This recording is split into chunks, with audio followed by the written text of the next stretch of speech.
السلام عليكم ورحمة الله وبركاته، والصلاة والسلام على سيدنا محمد صلى الله عليه وسلم. حبايبي واخواتي في كل مكان، أهلا بيكم. أنا جيهان ودي قناتي شغل يدوي جيهان أنصاري. بنتعلم مع بعض شغل الكروشيه والأشغال اليدوية كوجه عام، وكمان بنتعلم ديننا الحنيف، معلومات بسيطة عنه كده واحنا بنشتغل، ونفتكر ونفكر بعض بإذن الله. بنتعلم عن طريق الأسئلة، بنقول سؤال وياريت نجاوب مع بعض ونتفاعل مع بعض في التعليقات. واللي ما يعرفش بإذن الله يستنانا الحلقة القادمة، بتبقى في نفس اليوم تقريبا هنيجي ونجاوب على الأسئلة بتاعتنا. تمام. وإجابة سؤال الحلقة اللي فاتت كان بيقول: ما هي المكافأة التي رصدتها قريش لمن يأتيها بهما؟ والمقصود طبعا سيدنا محمد وأبو بكر الصديق رضي الله عنه. مكافأة كانت ضخمة وكانت عبارة عن 100 ناقة. سؤال الحلقة بتاعت النهاردة: من الذي كان الدليل في طريق الهجرة؟ مين كان الدليل في طريق الهجرة لسيدنا محمد صلى الله عليه وسلم وأبو بكر الصديق رضي الله عنه؟ يا ريت مع بعض نجاوب في التعليقات. وهنبدأ فيديو النهاردة بإذن الله. والفيديو النهاردة الفينش بتاع المفرش. والفينش دوت بتعملي بعد ما تكملي كمية الأسطر. لو حابة طبعا تزودي أسطر عن كده ويكبر، لازم نخلي بالنا الجزء ده لازم يكبر، اللي هو السلاسل العمود دي ما تبقاش 5، ممكن تبقى 7 عشان تقدري تزودي هنا وتكبري شوية. تمام. بنطلع 3 وباخد الخيط على 2 وبدخل هنا وبعمل عمود، 2 عمود بقفلهم كده. تمام. وبطلع 1 2 3 وباخد الخيط وباجي اشتغل عمود بلفة، وبعدين 1 2 3 عمود بلفة هنا في العمود الأساسية بتاعتي.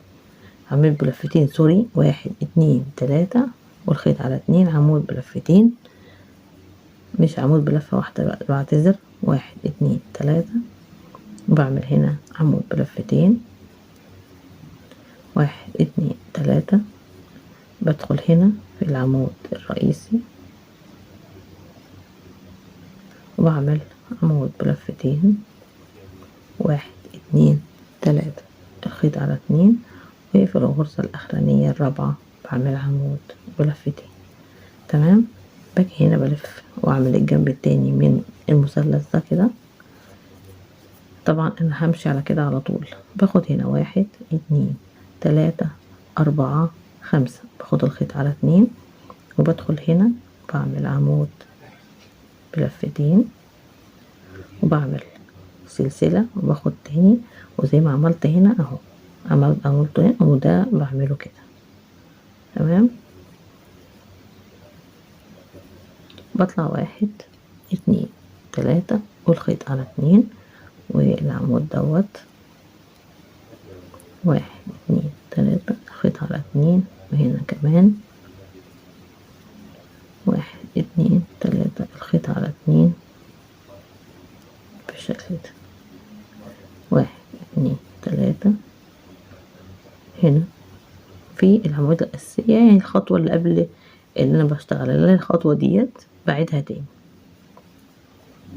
طبعا مع اختلاف بسيط اللي أنا في الجزء اللي أنا جايه دلوقتي، اللي هي الرسمة بتاعت السنبل. تمام. 1 2 3 وباخد الخيط بالشكل ده معايا، بعمل 2 وباجي على العمود الأولاني باخده معايا. أنا هجمع العمود دلوقتي والخيط هنا حلقتين على الإبرة. باخد الخيط على 2 وادخل العمود التاني باخدهم كده على الإبرة، واخد الخيط على 2 وادخل الناحية التانية العمود التاني كده واخده على الإبرة، واخد العمود الرابع كده 4 عواميد. طبعا دي السلاسل نخلي بالنا، بقفلهم بمنزلقة بالشكل ده وبقفل المنزلقة، وبعدين 1 2 1 2 3 باخد الخيط على 2 وبدخل الناحية التانية برضو وبشتغل نفس القصة. تمام. 1 2 3 كده عمود 1 2 3 عمود،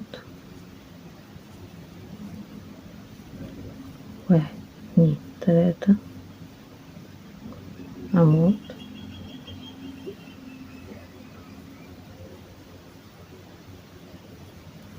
عمود هنا،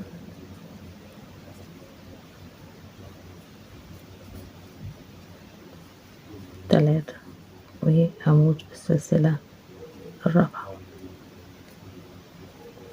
بطلع 1 2 3 4 على العمود وسلسلة تاني، وبدخل هنا وبعمل عمود وسلسلة، وبدخل في العمود الأساسي أعمل عمود. تمام. وبعدين 3 سلاسل، عمود، 3 سلاسل، عمود.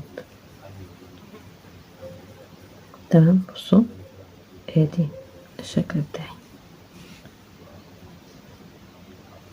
قفلنا كده وبنطلع بقى بنفس القصة، يعني احنا مش بنغير حاجة دلوقتي، بنكمل كده وبنعمل برضو نفس الطريقة الناحية التانية، وبنضم دول زي ما عملنا هنا نعمل هنا. تمام.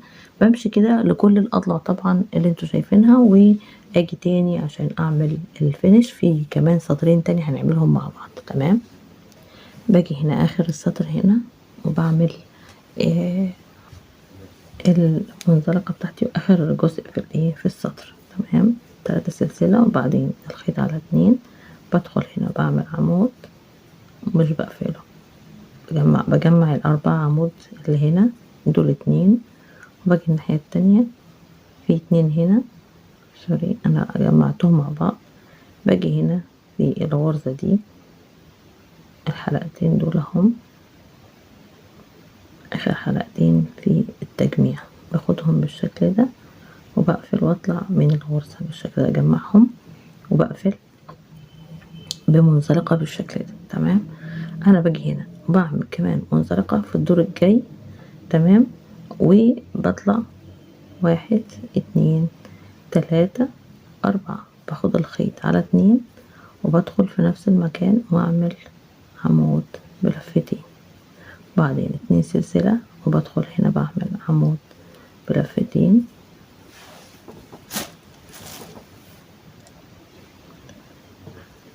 وبعمل تاني عمود بلفتين في نفس المكان. تمام. وبعدين 2 سلسلة، بدخل الغرزة اللي وراها 2 عمود بلفتين، و2 سلسلة، بدخل اعمل 2 عمود بلفتين في الغرزة اللي وراها، 1 2 2 عمود كده، 2 سلسلة، 2 عمود هنا بالشكل ده. تمام. باجي انا في الجزء ده من الركن ده الركن بتاعي. تمام. بعمل بدخل عليه بعمل سلسلة واحدة، وبعدين باخد الخيط بالشكل ده على 2 وبدخل هنا بعمل 2 عمود، بعدين 2 سلسلة وفي نفس المكان 2 عمود. تمام كده. بعدين بعمل سلسلة وباجي هنا نفس اللي عملت هنا سلسلة، بعمل 2 برضو نفس المكان هنا، 1 2 عمود لفتين، بعدين 2 سلسلة. زي عملت كده الركن، خلصت الركن بعمل 2 عمود بالشكل ده اهي. هادي الركن بتاعي بعمل كده، شايفين؟ وبعدين بكمل 2 سلسلة، بعمل 2 عمود في الفراغ اللي وراه على طول، بعدين 2 سلسلة وبعمل كمان 2 عمود. انا بس عايزه اوريكم الغرزه اللي هي قفلناها دي بتتعمل ازاي. 2 سلسله، باخد الخيط بعمل 2 عمود، وبعدين 2 سلسلة، باخد الخيط على 2، بعمل 2 عمود، وبعدين 2 سلسلة اهي. بس عملنا الركن والضلع دوت، ودخلنا في الغرزة اللي قبل ايه، قبل المجموع. بعمل كده، بعمل 2 عمود، وبعدين سلسلة واحدة، بدخل الناحية التانية بعمل 2 عمود. تمام. بعدين 2 سلسلة، وبكمل انا بقى الغرزة بتاعتي وعاملة الركن، ادخل عليه دلوقتي زي ما عملته الناحية التانية. تمام.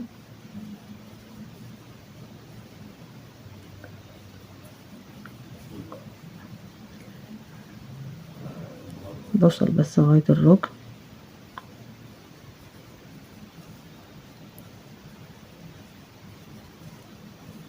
هوريكم الجزء اللي انا عملته.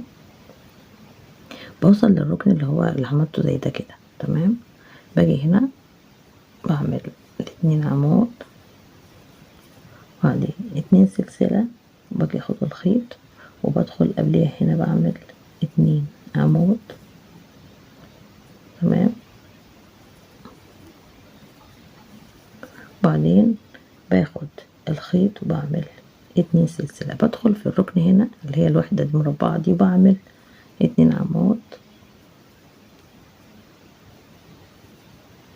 بالشكل ده. لو حابة بقى انتي تروحي عاملة واحدة زيادة، يعني هنا عملنا 2، انتي ممكن تعملي لقيتيها مثلا مش مريحة هنا، تروحي انتي عاملة مثلا سلسلة وتعملي واحدة تاني، 1 2 بالشكل ده. تمام. وبعد كده تعملي 2 سلسلة، بتاخد الخيط وتدخلي تاني تعملي هنا 2 عمود، بعدين سلسلة، وباجي الناحية دي كمان بعمل 2 عمود.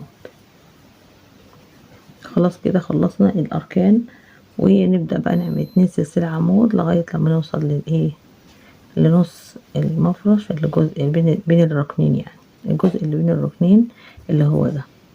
وبنعمله زي ما عملنا هنا بالظبط، من هنا بنعمل هنا. تمام. اهو ده بنكرر تاني هنا. والاركان زي ما انت شايفه، لو حسيتي ان الركن ده مش مريح، بتزودي انت ايه غرزه تانية زي دي 2 عمود. تمام. هكمل انا وارجع لكم تاني. جينا هنا زي ما انتم شايفين، عملت السطر الاولاني من التاني من الفينش بتاعي، ومن التظبيط الاخراني للايه للغرزه بتاعتي. تمام. باجي هنا وبعمل المنزلقه بتاعتي، بعمل غرزه سلسله واحده، وباجي هنا غرزة السلسلة، وبعدين باجي اعمل منزلقة في السلسلة الرابعة. تمام. وبعدين بدخل اعمل سلسلة، وادخل هنا اعمل غرزة حشو. تمام. واطلع 1 2 3، وباجي هنا بدخل في الغرزة في الحلقتين دول من الغرزة، وبعمل غرزة بيكو. تمام. وبعدين بطلع في الغرزة التانية واعمل غرزة حشو بالشكل ده. وباجي هنا كمان بعمل 2 غرزة حشو في الايه، في ال2 سلسلة دول، وباجي هنا اعمل غرزة حشو، وبعدين 1 2 3، بدخل في الحلقتين دول من غرزة الحشو واعمل منزلقة، وبدخل تاني في الغرزة اللي وراها وبعمل غرزة حشو، وبعمل هنا واحدة كمان هنا التانية، وادخل في العمود هنا وبعمل فيه حشو 1 2 3، وبدخل في حلقتين دول للغرزة الحشو واطلع منهم بمنزلقة، وفي العمود اللي وراها بعمل غرزة حشو، وادخل كمان في السلسلتين، باجي اعمل فوق العمود، بعدين 1 2 3، بدخل هنا وهكذا 1 2، وبدخل كمان هنا بدخل اعمل 1 2 3 غرزة حشو وغرزة بيكو. وهكذا. تمام. هاجي هنا اكمل لكم عشان اقول لكم هنعمل ايه. هنا 2 في الركن. طبعا احنا بنمشي طول السطر على بالشكل ده 2 3، وباجي اعمل هنا غرزة بيكو، وبدخل في العمود التاني واعمل غرزة حشو. تمام. باجي كمان هنا بعمل غرزة حشو، وكمان تاني واحدة غرزة حشو، وفوق العمود ده بعمل عمود حشو 1 2 3، بعمل منزلقة، وباجي هنا في العمود اللي وراه وبعمل غرزة حشو. تمام. في الغرزة اللي هنا بعمل غرزة حشو، وواحدة غرزة حشو تانية. تمام. وبعدين فوق العمود بعمل عمود في الأركان، مش بعمل ايه في الركن دوت في النص كده، مش بعمل غرزة بيكو. تمام. هنا كمان في غرزة، وباجي هنا في غرزة العمود الناحية التانية اهي، في هنا 3 1 2 3، بعمل واحد هنا في غرزة بيكو، وده ما بعملش فيه، وده هعمل فيه الناحية التانية 1 2 3. بدخل بالشكل ده في الحلقتين بتاع غرزة الحشو، واعمل منزلقة، وادخل في الغرزة اللي وراها واعمل غرزة حشو، وادخل هنا في سلسلة في 2، بعمل غرزتين حشو، وبعدين بدخل في غرزة العمود وبعمل غرزة بيجو، وادخل في الحلقتين بتاعت الحشو دي واعمل المنزلقة، وادخل تاني واعمل حشو، وهكذا. بشتغل بنفس الطريقة كده على طول ايه السطر بتاعي، وعلى طول الغرز العواميد اللي عندي. تمام. لغاية لما اخلص هشوفكم بقى ايه اخر السطر باذن الله، ويبقى كده ده اخر جزء في الايه في الغرزة بتاعتي اهي. شايفين عامل ازاي اهو. ده الفينش الاخراني اللي هي غرزة البيكو ومع الحشو. هكمل انا لاخر السطر عشان مطولش عليكم، ونتقابل باذن الله. كده انا خلصت خالص، كمان عملت الفينش بتاعه شكله حلو قوي، وطبعا عمل تغيير وكمان ثبات للغرزة، ثبتها شوية علشان كانت طرية. فالمفرش سهل جدا وبسيط وما خدش وقت كتير. يا رب اكون قدرت اوصل لكم الفكرة.